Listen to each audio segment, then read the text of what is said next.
커브를 알면 승률이 높아진다. 안녕하세요, 연합인포맥스 노현입니다. 오늘은 서학개미의 항변이란 주제로 말씀을 드리려고 합니다.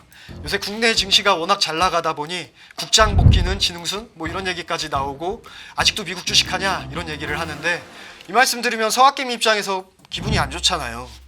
그래서 오늘은 서학개미 입장에서 저는 서학개미 미국 주식 투자가 더 낫다고 생각하는데 왜 그런지 금리 차원에서 매크로 차원에서 내용을 한번 설명드려볼까 합니다. 먼저 이 말이 나오는 게 무리는 아닌 것 같습니다. 이 차트에 보시면은 올해 들어서 코스피는 30% 급등을 했어요. 근데 나스닥은 6% 정도 상승에 그쳤는데 달러와 가치가 원화 대비 한 6% 정도 떨어졌거든요. 사실상 나스닥을 올해 들어서 들어간 사람은 제로 투자 수익률 또는 약간의 마이너스를 기록했다 봐도 과언이 아닐 것 같습니다. 다만 이제 우리가 볼 거는 이게 장기 시계에서 봤을 경우에는 좀 다를 수 있다 이렇게 생각을 하고, 그러면은 그거를 좀 거시관점에서는 어떻게 분석할 수 있는지 한번 뜯어볼까 합니다. 먼저 주가 투자 수익률에는 이렇게 세 가지 덩어리로 구성이 돼 있어요. 첫 번째는 배당률하고 주식수 감소율인데, 이건 쉽게 말해서 제가 배당을 얼마 받는지 이 배당률로 보시면 될 것 같고, 그리고 또 하나는 이제 PE 변화, 이제 가격 변화 관점이 있는데, 우리는 이제 성장률 관점에서 가장 펀더멘탈 요인을 한번 살펴볼까 합니다.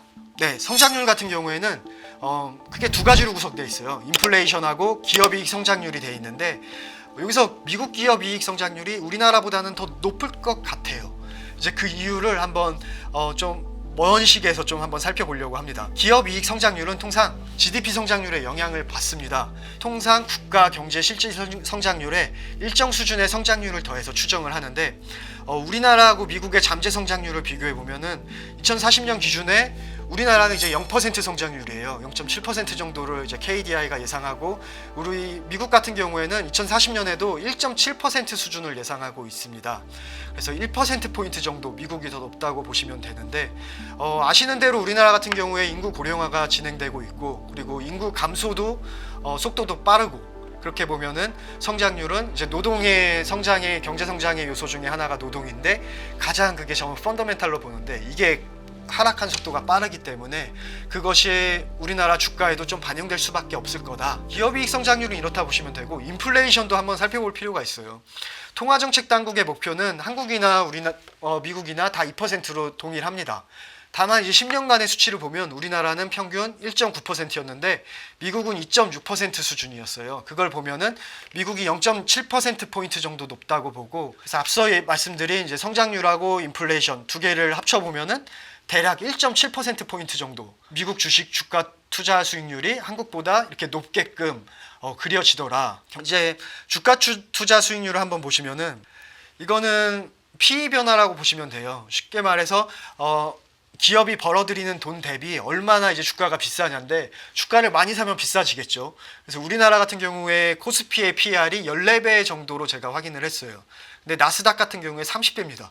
그러면 코스피가 너무 싸다 이 말도 맞는 말이에요. 그래서 더 오를 거다. 근데 이게 장기적인 추세로 볼 때에는 싼 거는 또 싼 것의 이유가 있고 비싼 것은 비싼 것의 이유가 있거든요.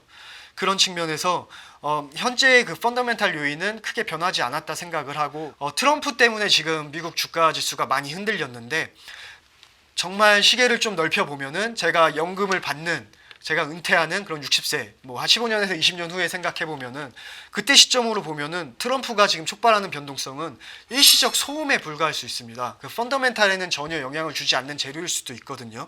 그러면 지금 달러와 같이 내리는데 더 내리면은 서학개미들 더 힘들어지는 거 아니야? 왜 이렇게 얘기해? 이렇게 말씀하실 수도 있어요.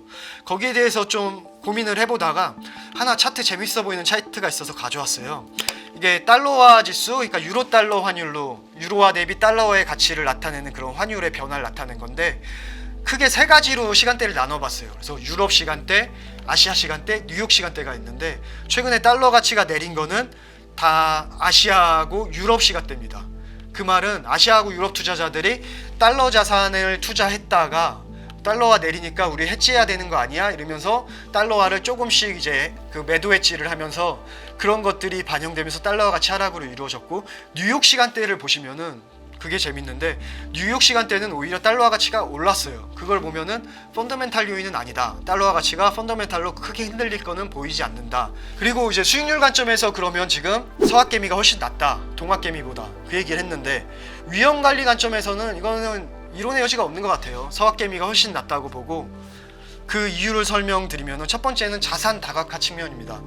우리 국민들은 본인들이 의식을 못하고 있지만 주택시장에 다 많이 노출이 돼 있어요. 집을 가진 사람은 주택담보대출을 통해서 그리고 집값이 떨어지면 이제 손해보는 거잖아요. 기분 안 좋잖아요. 그런 관점에서 주택시장에 노출돼 있고 전세 사시는 분들도 마찬가지죠. 뭐 그게 뭐 집값이 떨어지면 좋을 수도 있겠지만 어쨌거나 돈이 거기에 묶여 있다는 차원에서 원화자산의 노출도가 크다 이렇게 볼 수 있는 거고 그래서 글로벌 경제 위기가 오면은 다음에 차트에서 보여드리겠지만 원화 자산은 더 빨리 떨어질 수 있어요. 그럴 경우에 달러 가치가 오르면 상쇄가 되는데 이제 동학개미 같은 경우에는 그런 것들이 잘 안 된다. 코스피 지수가 파란 선인데 이렇게 급락할 때 달러화 가치는 급등했습니다. 이 말인즉슨 코스피가 내릴 때는 나스닥도 내렸을 거예요. 근데 나스닥이 내릴 때에는 달러화 가치가 오르면서 이제 우리나라 국민 입장에서는 주가 깎이는 만큼 달러화가 오르면서 상충을 시켜줬던 거죠.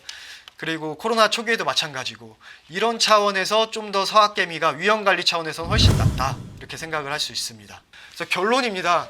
오늘은 서학개미가 너무 일방적으로 공격을 당하는 것 같아서 그 편에 서서 제가 말씀을 드렸는데 이렇게 외부 불확실성이 클 때 가장 확실한 거는 이제 내부 분석입니다. 본인의 포트폴리오를 분석해서 어느 정도 내가 위험을 감내할 수 있을지 그 베타 값을 구하고 그럼 어느 자산 노출도를 늘리는 게 더 나을지 그 부분에 대해서 고민하는 게 투자에는 좀 더 좋지 않을까. 네, 오늘 방송은 여기까지고요. 좋아요와 댓글 부탁드리겠습니다. 이게 방송 제작에 심리적으로 큰 힘이 될 것 같고요. 즐거운 주말 되세요. 다음 주에 또 찾아뵙겠습니다.